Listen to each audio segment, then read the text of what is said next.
Hi, this is Stacia, and I'm back with another training game.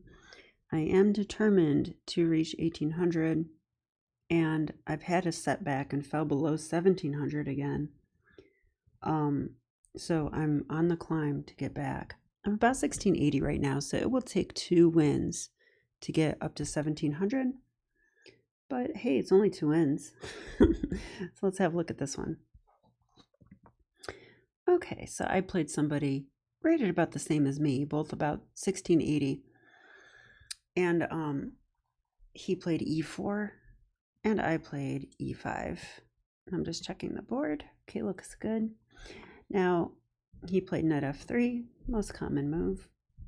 I went knight c6 and he went d4. So this is the Scotch game, and this is a decent opening for sure. And I do see it quite a bit. So I did take it. I think that's the best move, is to take the pawn. There's really nothing else. They take back. And now it would be a mistake to actually take the knight, I think. A slight mistake. So I'd like to play bishop to c5 here, developing a new piece. Okay, now the knight's attacked.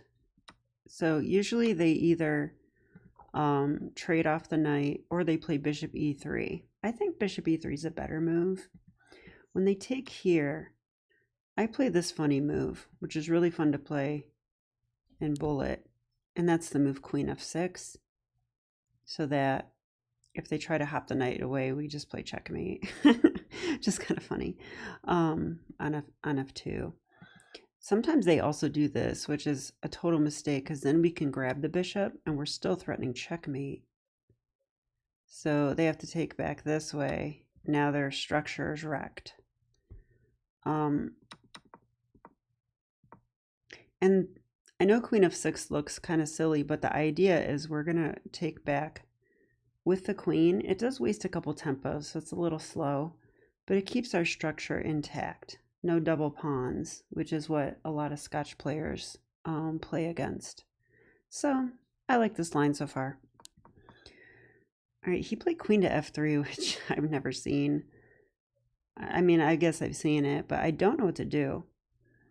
But before we go into that, let's look at the main line of this really quickly, okay? Because you guys know I like to learn one new thing about the opening. So let's see. Oh man, I'm not even on the, am I on the analysis? No, hang on a second. There's live analysis. Oh, this is the other analysis. Okay, I'm going to make sure it didn't mess up the board. Okay, it didn't. But I want to do self-analysis. Wow, chess.com must have fixed that, because it used to change the board size. And my opponent was from Serbia, by the way. Okay. So at this point, we're just going to take a look at the main line really quick. So I think bishop b3 is the best move, just guarding the knight. I play queen f6 here anyway. That's the main move. So now the knight's attacked 3 times. So they defend it with c3. And then we play knight g to e7. I mean, normally you want to put your knight here, but the queen's there. So that's part of the reason. Plus the knight now guards this. So if they do take, well, I still have to take with the queen actually, because my bishop would hang. I just realized. Okay, so then the main move is bishop to c4. I see bishop e2 more often, which is good for black apparently. Bishop c4, knight e5, we attack the bishop. Then it comes back to bishop e2. And then we go queen g6, which is a fork on the pawns. Then they castle, and now I really want to play bishop h3. So yeah, d6 is the main move. And they play f3 here. I'd be tempted to play bishop h3. I think they can defend with rook f2. That's probably part of the reason they play this move. Let's look real quick. Yep, rook f2. So the main move is just castle. Okay, so that's how the games go. And I swear I've probably had this position or at least stuff very close to this. So it's good to review things like that. Now, in this game, though, he captured Queen f6 and Queen f3. Queen f3 is the second most common. I did not know this. I mean, it offers an endgame, or I prefer to call it a queenless middle game, because it's hard to call it an endgame when there's so many pieces, and strategy is like, the positions tend to be very rich still, if you ask me. I think a lot of people are quick to dismiss them. But okay, queen f3. So I could take the knight. Probably I should, because if he takes my queen, it only helps me develop my knight to the premium real estate on the f6. But it does give me double pawns. But I chose to take. This is fine, but not as good. Yeah, so next time I should just take the knight. Wow, and take with the b pawn, it says. Let's see what the engine says. Engine says take with the d pawn, or take the queen. Both are about equal, slight edge for white. Yeah, so this is actually fine. Yeah, and like I was reasoning that now my square is freed up for my queen. So that's kind of why I played this. Plus I thought the position must be kind of equal. We both have the two bishops, we both have double pawns. White has a little bit of a better center. So maybe white is slightly better, but this should be playable. Okay, he played bishop to g2. I don't know about that move.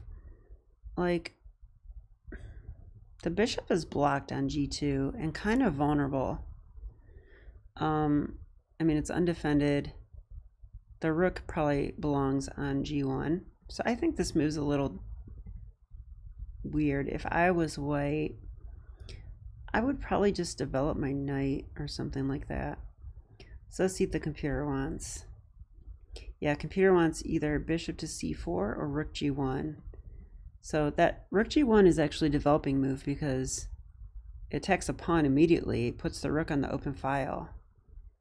Yeah, if that, I mean, that's annoying. I guess I have to go g6. I'm not sure I want to play g6, so I do see why rook g1's the best move. Okay, but they played here. That's probably a mistake, and you know, all it takes is one little inaccuracy like that to give away your advantage. And sure enough, the computer says black's slightly better now. Now let's see if I give away the advantage. Bishop e6, that's the top move. b3 was played. Yeah, so he's trying to find Keto, which I think is a waste of time. That's my opinion of that. So when you're developing your pieces, you should do so as quickly as possible. And bishop c4 attacks a pawn and puts the bishop on an excellent diagonal. I don't see any reason not to play that move. You could even play here, because if I do take, I think this is a slight improvement for white's pawns. So, yeah, this move's silly because the bishop can already come out this way. Okay, I castle queenside. This is a nice move because now my rook can go down the d file. Bishop here. Now I did see this was coming, but I reasoned that he can't really take my pawn because I'm gonna play this move. I thought this move was interesting. Knight e7. Now if he takes my pawn, I think I can just go rook g8 and black wins. That's a skewer. Slash pin. Whatever you call that. So he can't really take the pawn. Now I'm surprised to see that the computer likes knight f6 too. I mean, I don't know if I'd want to play this structure. Wow. Yeah, sometimes I don't understand chess because this is saying that black is like pretty much winning now. Crazy, right? But the point is that this bishop is really awkward, and the rook is coming to g8. It's going to attack that bishop. If the rook steps over, the bishop will be in a pin. Yeah, it starts to feel like an initiative is building. If the king tries to come over, there's rook check. So maybe that's a really big threat. And that's why the computer wants to play bishop to f1 now. Okay. I didn't see this far in the variation at all. I just thought I don't want to double my pawns. So that'll teach me. Because knight f6 is a good move. Yeah. So I guess the way we find that move is we consider, can we use the open G file? I think had I asked that question, I would see that rook G8 would be possible. And then you start to see stuff like bishop H3 and here and rook check. So, okay. Sorry, I like to be thorough. All right, but knight E7 was still just on par with that other move too. So, he didn't take the pawn, which he should not. I mean, he needs to develop. But here, I think knight here must be a mistake, because now I did find the little tactic to win a pawn. Bishop takes f2. I mean, it's a simple deflection. So if he takes, I take the knight, and then the king, I don't know what he does. Maybe he goes here and I take the pawn. Now the bishop's under attack. You could try this now, but then I go here. Yeah, I don't know. I think this is probably... Yeah, both bishops are attacked. So white's lost here. So for that reason, he actually didn't take the bishop. Because now I went a pawn, but now my bishop's kind of weird. You know, it's under attack. I have to move it. And where should I put the bishop? Also, guys, I know you can't see the time, but you'd be so proud of me. My opponent had 12 minutes and I had 14. Yeah, I'm actually ahead on the clock. This has never happened. So I'm pretty happy about that. Okay, I went bishop c5. I felt this was most flexible.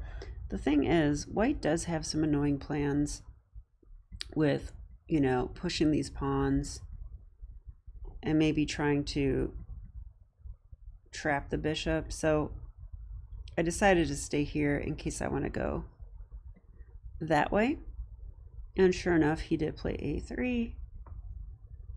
I went f6. Reason being, I was thinking about doubling on the d file now. I can put the rook here and it will kind of defend this. I can also play knight g6. I thought my knight would belong here. That's a very juicy square for the knight. So again, I always say never play f6, and then I play it every single game. This is no exception, and the computer always likes it. So don't tell my students that. Okay, f6. Okay, c4. And of course I stole that from Grandmaster Feingold, and now Eric Rosen says it too. So just full disclosure. Bishop there. Yeah, I played this move kind of instantly because I'm just like, ooh, I want to double on the d file, like trade with me. Plus the bishop's pinned, and I thought rook b1 is not a move you want to play. But he did play rook b1. I mean, the problem with this move is the rook just doesn't belong there. You know, the rook belongs here on the open file. So, and I shouldn't take the bishop. I don't think, I mean, that's just going to help him double. So now I went with the move knight to g6. I mean, that's going to be a fork. It's kind of annoying. The king can't even step here. He would have to step here. And if that's the case, I'm not even sure I would take the bishop. I think I'd leave him awkward and try to find something else from there. But he decided to take the bishop now. Rook takes. king here. I did see that this move would happen. I thought I could just simply double. And then he played rook over, which I thought he should. But actually, yeah, I think, yeah, maybe he shouldn't play that because I found a win after this. So if you want to pause your video, I think it's a pretty simple one, you guys. But if you want to pause your video and find the win, go ahead and do so now. Okay, so a simple check wins the game. Rook d3 check. And the problem is, if the king steps here, I fork. The king goes here defending the bishop. I take. He takes, and the knight's undefended. And then I take it. Because I have 2 attackers and he has 1. And if he doesn't go there and goes here immediately, then the knight's undefended, and I take it with check. So he cannot step up either. That would also undefend the knight, but it's also, this is not an available square, so I think he's just lost here. So where did he go wrong? Well, computer thinks he went wrong a long time ago, but king e3 must be not so good. Yeah, computer wants to play bishop f1 or rook b2. Yeah, it's really hard to find moves like that. It just says black's winning. So this did happen. Check. He did step to e2. I checked. He went there, took the bishop rather quickly. He went there and I took the knight. Now, the game actually doesn't end. Okay, we did this. I do have a problem converting games. I think this is an adult thing. I heard another adult tell me they have trouble with this. I forget who said it. Oh, it was my friend Thea. Shout out to Thea. I doubt you watch my videos, but in case you do. Yeah, we both said that, like, we get super nervous when we're supposed to win a game and the other person starts going crazy. Yeah, and here, I mean, there might be some counterplay, but I never know what to do. Wow, computer likes g5. Okay, glad I played it then. He attacked my rook. I mean, I could retreat, but I went rook c3. Yeah, computer approves. This is annoying because I'm threatening check. That's a skewer winning a pawn. Then this becomes a pass pawn. So that must be like incredibly winning. Also, I'm keeping the rook tied down. And if he pushes the pawn, I can take this. Whoops, not that. This or this. So he went there, and now I decided to play a little trick, which isn't all that good. Takes check. So that's a fork. But I honestly didn't see the best defense, rook d3. And when he played it, I was like, oh. Because I was seeing this, you know, I'm like, oh, good, I'll be up a bishop. This is winning. He's going to resign. But when he played rook here, I was like, oh, I really hope the king and pawn ending is winning. But lucky for me, it is. So I don't have to take the rook right away. It can't move. So I first played a5 because I have a 4 versus 1 over here. So I should move this majority. Okay, so only now did I take the rook. It's unpinned. And now, first things first, let's get our king up. I'm just playing it safe. And then when I run out of other moves, it's time to play b5. And he actually just resigned in this moment. So, pretty smooth game, I must say. I didn't really have any trouble here. I guess my little tactic was good to win a pawn and positionally. Let's go back and look at the highlights of the game. How's the screen look? I guess it's not so bad. All right, we're going to use the chess.com feature. I do really like this feature. Okay, it says this is the last book move when the queen took the queen.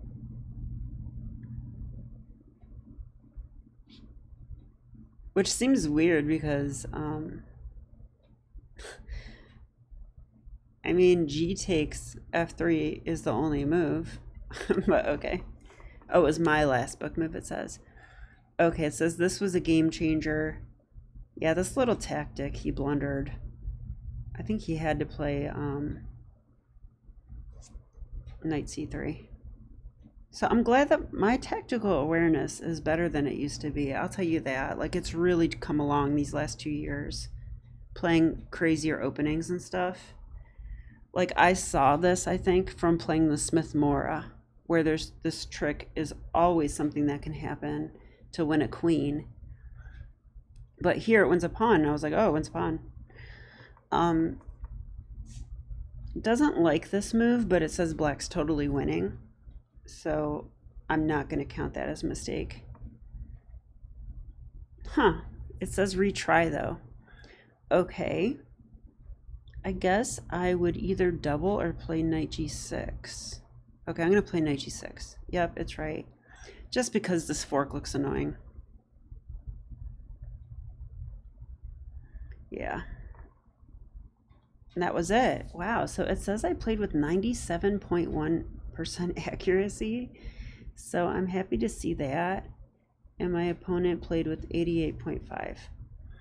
All right, so that means I'm back up to 1691. So I'm feeling pretty encouraged. I might even play one more game and see if I can break that barrier. All right, thanks for watching, and I'll be back with more chess. All right, bye.